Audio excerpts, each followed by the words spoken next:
Good morning बेटा। हुण तक आपां जो टॉपिक पढ़िया है वो आपां different type of Mendelian cross पढ़े सीगे, जिहदे थ्रू आपां नूं ये पता लगता है कि करैक्टर एक जनरेशन तो दूसरी जनरेशन किवें जाते हैं, जिन्हों असीं इनहैरिटेंस बोलते सी। The second part is a variation, changes, तब्दीली। एक वेरीएशन तो नैचुरल है, क्योंकि जदों करैक्टर जिहड़े आ कुछ डोमीनेंट होंदे आ तो कुछ रिसैसिव होंदे आ, तो रिसैसिव करैक्टर भी कई बारी सैकेंड जनरेशन के विच जाके अपीयर हो जाते हैं इंडिपेंडेंटली भी एंड आफ्टर ब्लैंडिंग भी, तो उहदे नाल भी वेरीएशन आउंदी है। कुछ वेरीएशनस जिहड़ी है वो फेवरेबल नहीं होंदी, which is called a mutation. Mutation is a phenomena which result in alteration of DNA sequence and consequently result in change in the genotype and the phenotype of an organism. Alteration होगी, change होगी DNA के sequence. DNA का sequence देखो, एक particular sequence है, जेकर उहदे च किसी भी न्यूक्लियोटाइड दे विच कोई तब्दीली आ जाती है तो वो डिफरेंट प्रोटीन फॉर्म कर लग पवेगा, तो जेकर डिफरेंट प्रोटीन फॉर्म लग पई तो पर्टिकुलर जी प्रोटीन जिस काम वास्ते बनी सी वो काम वो नहीं करती। ठीक है, जिहड़े उन्हें सैल बनाने सी वो सैल नहीं बना रही, कुछ होर बनाना शुरू कर देगी, तो जिहदे नाल साडी बॉडी दे विच डिसऑर्डर आने शुरू हो जाएंगे बिफोर और आफ्टर द बर्थ। कई बार ये प्री नेटल होंदे आ, कई बार पोस्ट नेटल होंदे आ। ठीक है, in addition to recombination, mutation जिहड़ी है अनदर फिनोमेना है to lead the variation in DNA दे विच तब्दीली आउण दे एक कारण भी वेखे जाते हैं। सो वेरीएशन जिहड़ी है या म्यूटेशन जिहड़ी है वो पॉजिटिव तो नैगेटिव दोवें तरह हो सकती है। कई बार ये म्यूटेशन जिहड़ी है स्पीशीज़ नूं अडैप्ट करने वास्ते भी होंदी है, तो कई बार ये एक डिजीज़ के तौर पर भी देखी जाती है। सो यही चीज़ आप देखांगे कि म्यूटेशन जिहड़ी है वो किस तरीके नाल हैगी है, किन्नी तरह की म्यूटेशन है। बेसिकली आप इत्थे जिहड़े सिलेबस दे विच वो डिसऑर्डर है, तो डिसऑर्डर बारे ही स्टडी करांगे, which is called genetic disorder. ठीक है, first concept is pedigree analysis. Pedigree analysis की है कि जनरेशन टू जनरेशन किसी ट्रेड की एनालिसिस करनी is known as pedigree analysis. क्योंकि कोई डिसऑर्डर है जिहड़ा साडा ह्यूमन सोसाइटी दे विच बड़ा पुराने समय तो चली आ रहा है, जिवें for example sickle cell anaemia है ना, हीमोफीलिया है, इहो जिही डिजीज़ है वो ब्रिटिश मोनार्च दे विच पीढ़ी दर पीढ़ी चलदियां रहिंदियां, तो उन्हां दी जिहड़ी स्टडी है that is known as pedigree analysis. Pedigree analysis वास्ते असीं कोई सिंबल है वो यूज़ करते हैं, you can see your left side. तो मेल वास्ते इस तरह का आप क्यूब देखते हैं या स्क्वेयर देखते हैं, जोड़ा राउंड है वो फीमेल वास्ते है। Next one is sex unspecified. जेकर असी अफैक्टेड इंडिविजुअल शो करने हैं तो उन्होंने कलर शो कर दईदा है, जे मीटिंग शो करते हैं तो मेल तो फीमेल के असी सिंगल लाइन शो कर दें, जे असी रैलेटिव के मीटिंग शो करनी है तो डबल लाइन शो कर दें। ओके, तो इस तरह नैक्सट जे आप उन्होंने ऑफस्प्रिंग शो करने हैं तो again we can use a male and female symbols. So इस तरीके नाल इहनूं रिप्रजेंट किया जाता है, तो फिर पता लग जाता भी जिथे जिथे आप कलर किया होया है वो अफैक्टेड इंडिविजुअल है, तो वो किहदे तो ओरिजिनेट होए हुए है। तो ये सारा जिहड़ा ग्राफ है साडे सामने आ जाता है। हुण आ जाते अपने को मैंडेलियन डिसऑर्डर। ब्रॉडली देखिए तो जिहड़ा जेनेटिक डिसऑर्डर है उन्होंने दो वर्ड दे विच क्लासीफाई करते हैं, one is called Mendelian disorder and second is called chromosomal disorder. Mendelian disorders किहड़े है जिहड़े mainly alteration of single gene, point mutation जिन्हों बोलते हैं, सिर्फ एक जीन चेंज होने करके जिहड़ा डिसऑर्डर आता है। फॉर एग्जाम्पल तुसीं देख सकते हैं haemophilia, cystic fibrosis, sickle cell anaemia, colour blindness, phenylketonuria, thalassaemia et cetera. These are the point mutation और सिंगल जीन डिसऑर्डर। ठीक है, तो इत्थे आपां ये गल करनी बनती ज़रूरी है कि ये जिहड़े मंडेलियन डिसऑर्डर है ये रिसैसिव भी हो सकते हैं तो डोमीनेंट भी हो सकते हैं। मीन डिसऑर्डर जिहड़े है वो जनरेशन टू जनरेशन जाते हैं, पर जरूरी नहीं कि वो एक्सप्रैस भी होंगे हर जनरेशन दे विच। ये डिफरेंट केस है, वो आप आगे जाके देखते हैं भी किस तरह वो एक्सप्रैस हो सकते हैं, डोमीनेंट हो सकते हैं या रिसैसिव हो सकते हैं। बाय पैडिग्री एनालिसिस आप आसानी नाल समझ सकते हैं कि कोई जिहड़ा ट्रेट है वो किस तरीके नाल डोमीनेंट और रिसैसिव होंदा है। इस तरह दूसरे आ जाते अपने को, that is a chromosomal disorder.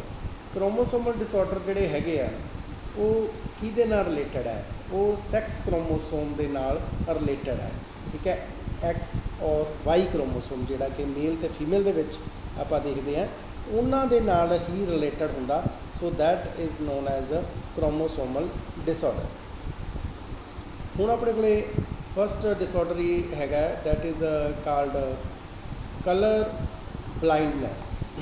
तो ये एक सैक्स लिंक्ड रिसैसिव डिसऑर्डर है। रिसैसिव का मतलब ये डोमीनेंट करैक्टर दे विच नहीं हैगा, रिसैसिव करैक्टर दे विच हैगा। इहदे नाल हुंदा की है, बेसिकली डिफैक्ट आउंदा है रैड ते green cone of I cells, जिहड़े अपने कोन सैल हुंदे आ आई दे विच, रैटिना दे विच दो तरह के सैल है, रॉड सैल ते कोन सैल। रॉड सैल आपां नूं ब्लैक एंड वाइट दिखाउण दे विच हैल्प करदे आ ते कोन सैल आपां नूं कलर्ड विजन प्रोवाइड करदे आ।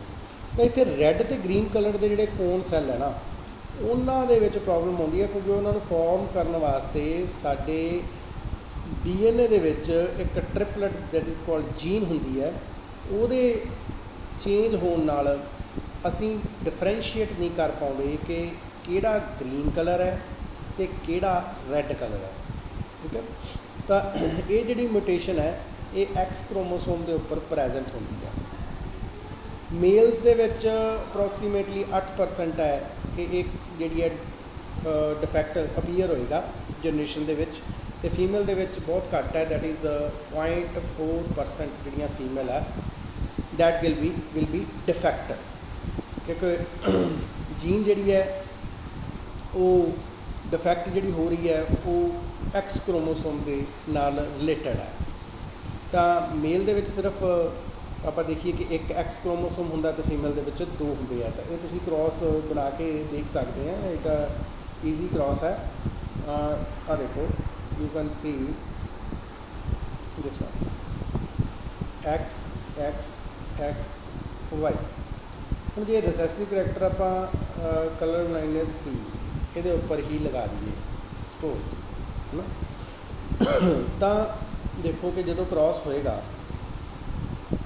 एक्स एक्स ये डिफेक्टिव नहीं हैगी, ओके है। इस केस दे विच एक्स सी ये कैरीयर है, क्योंकि एक एक्स जिहड़ी है वो फ्री फ्रॉम कलर ब्लाइंडनेस है तो दूसरी तो ही है सिर्फ। इस तरह एक मेल पूरी तरह फ्री है, ओके है। पर जो यदी गल करांगे आपां एक्स सी ते वाई, ये जो डोमीनेंट ट्रेट है वो एक्स क्रोमोसोम है, तो एक्स क्रोमोसोम वाई दे विच तो कोई खास करैक्टर होंदे नहीं। ठीक है, एक्स क्रोमोसोम दे विच सारे करैक्टर होंदे आ, तो उहदे उत्ते जिहड़ी कलर ब्लाइंडनेस दी जिहड़ी जीन है, डिफैक्टेड जीन है, उहदे विच आ गई, तो इहदे विच तो अपीयर होएगा ही होएगा। सो दैट्स वाई कि आपां कहा कि जिहड़ा मेल है उहदे च जिहड़े चांसिस है it is much more than that of female. उस तो बाद आ गया अपने को haemophilia. Haemophilia is again sex linked recessive disease है which show is transmission from unaffected carrier female to some male progeny. Again carrier female to male progeny. Haemophilia carrier female, so that mean एक क्रोमोसोम के उपर हीमोफीलिका ते mail healthy है। जो इन्हां दी आपस च क्रॉस कराने हैं, इन्हां दी मैरिज होंदी है, तो की पॉसिबिलिटी हैगी है आउटकम दी नैक्सट प्रोजनी दे विच कि फीमेल हैल्दी होगी। ठीक है, आ फीमेल कैरियर होगी, आ मेल हीमोफिलिक हो गया, बट जिहड़ा आ मेल आ ये हेल्दी हो गया। That means some of males are haemophilic 50% and some are not haemophilic. उस तो बाद आ जाती अपने को sickle cell anaemia. That is again autosome linked recessive trait है that can be transmitted from parent to offspring when both the partner are carrier. ये वास्ते जरूरी है कि जो दोवें कैरियर जोड़े पार्टनर है दोवें कैरियर होंगे, दोवें ये हीमोफिलिक जीन जी है कैरी करते होंगे, तो ही पॉसिबिलिटी है कि ऑफस्प्रिंग दे विच ये जी डिजीज़ है वो अपीयर होती है।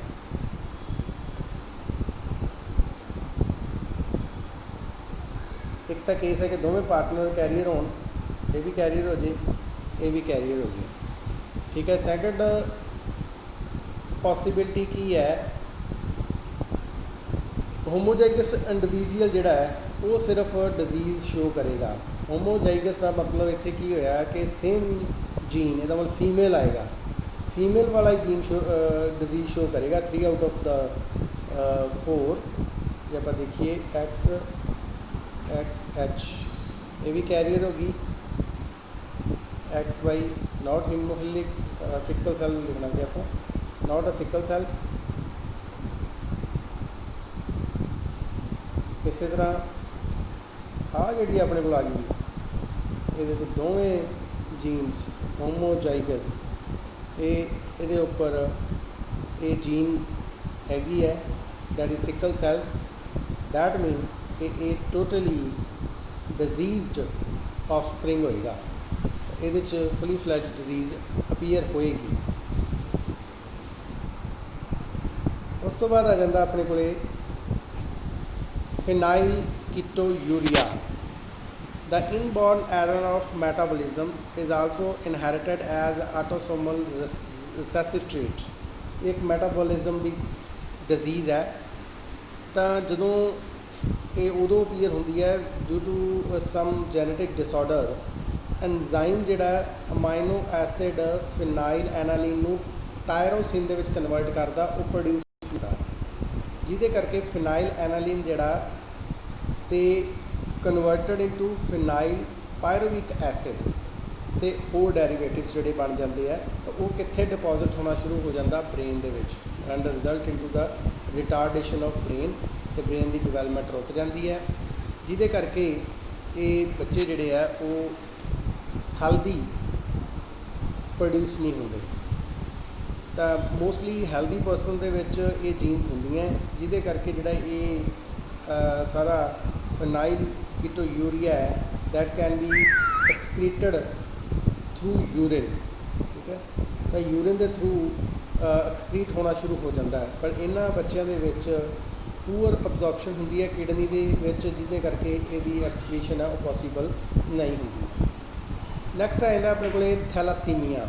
Thalassaemia is again autosome linked recessive blood disease है, transmitted from parents to offspring when both the partner are unaffected carrier for the gene.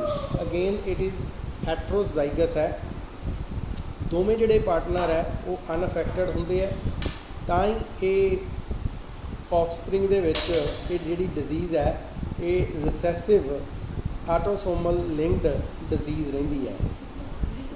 Basically ये की प्रॉब्लम आउंदी है, प्रॉब्लम ये आउंदी है कि जिहड़ा साडा हीमोग्लोबिन है वो जिहड़ा मेकअप है वो चेंज हो जाता है।